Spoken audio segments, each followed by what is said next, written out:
কেরালায় আজকে ডে 2। আর আমরা আজকে যাচ্ছি একটা মানে যেখানে কাজ করছিলাম ওখান থেকে আনাদার একটা সাইডে, যেখানে আমরা ফিরে দেখি, যেখানে আমরা কন্টিনিউ এবার কাজ করব। ওই সাইডটা কমপ্লিট ছিল।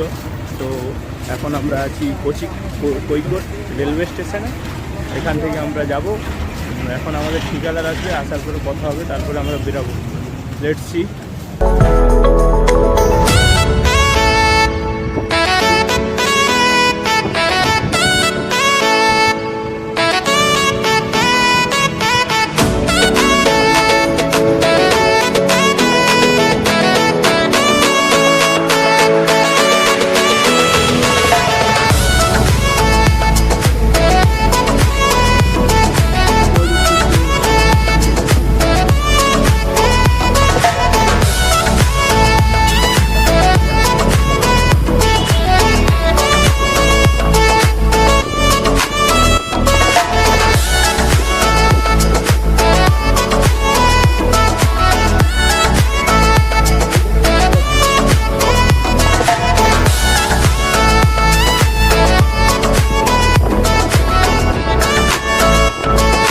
গাইস, আসসালামু আলাইকুম, গুড মর্নিং।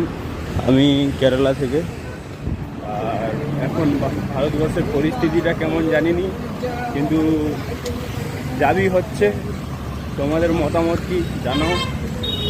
আর এখন তো চিন্তায় আছি, কারণ বাড়ি ছেড়ে অনেক দূরে এসেছি।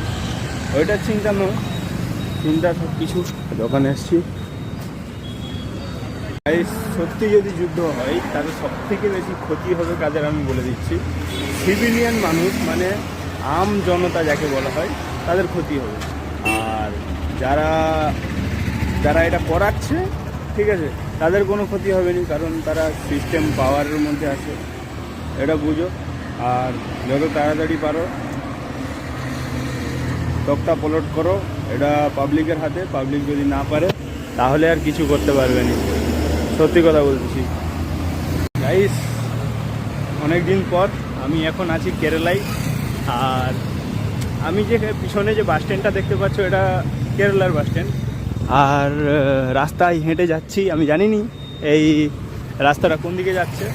তো আমি প্রত্যেক সানডে, বিশেষ করে ইভিনিং টাইমে আমি বেরিয়ে যাই। 2-2.5 কিলোমিটার 3 কিলোমিটার হাঁটি একা একা।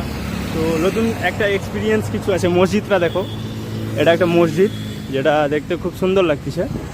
আর কেরালা এটা আলাদাই এক্সপিরিয়েন্স পাওয়া যায় একা একা বেরিয়ে গেলে।